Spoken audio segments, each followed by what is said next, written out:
Through the generous contribution of Dr. Lewis's family, we're very fortunate to be able to share with you these timeless recordings of Dr. M. W. Lewis, a self-realized American yogi. Dr. Lewis was Paramahansa Yogananda's first American disciple and dearest personal friend.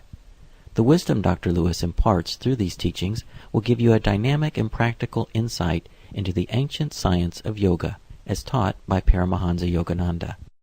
This lecture's title is All for God and was delivered in San Diego, California on January 24th, 1960. Morning, all for God. Why not? God has created all things. He has given us everything we have. He is our own consciousness. Why shouldn't we work only for Him? Work only to please God.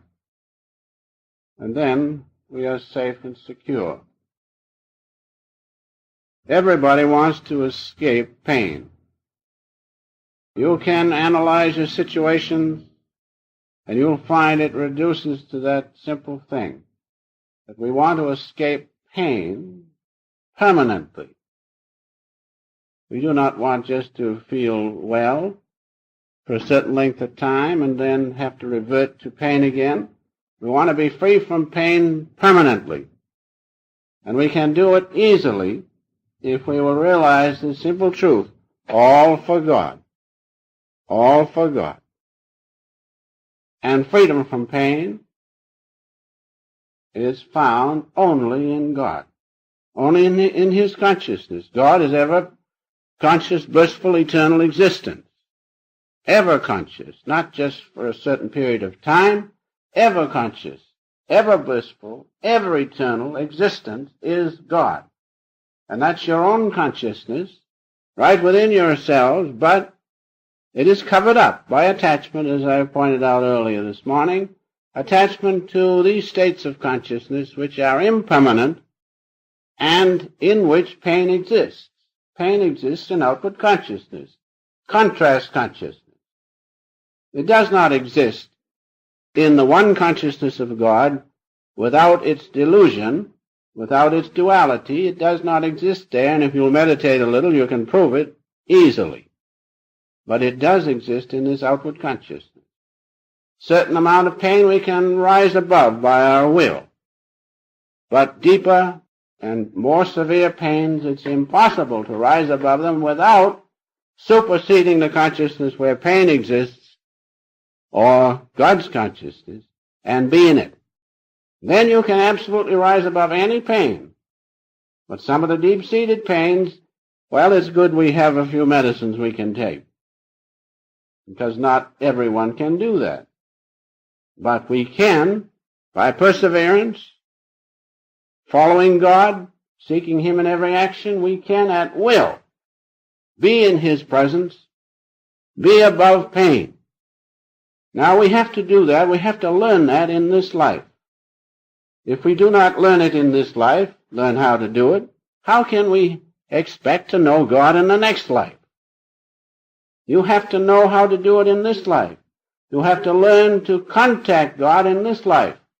And then when you take the overcoat off, so to speak, you are familiar with the underlying eternal presence of God as your soul, which is above pain. Not only above pain, but which is blissful, eternal, ever-existing.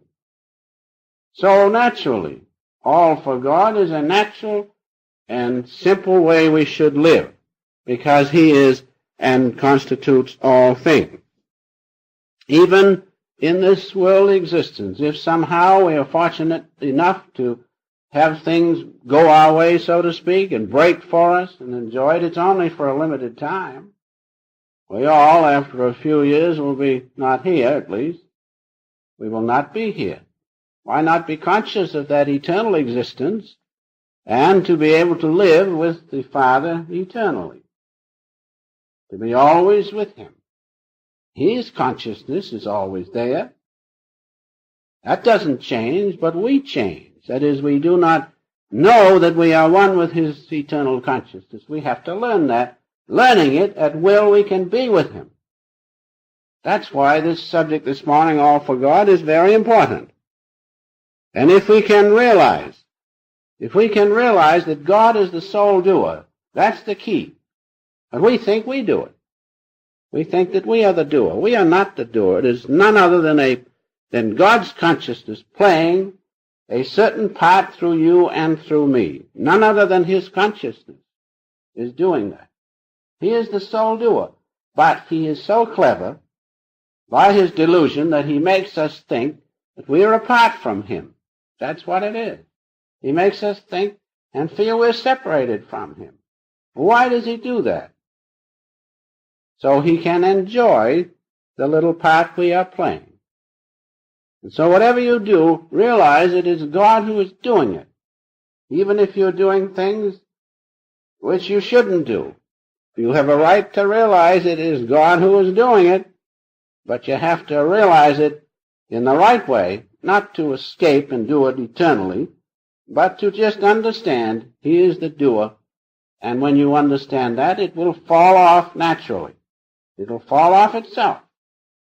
But how can you do that unless you daily meditate, regularly meditate, contact God, and know He is the doer? There's the key. There's always a catch, even in spiritual things. And the catch is you have to know God to know He is the doer.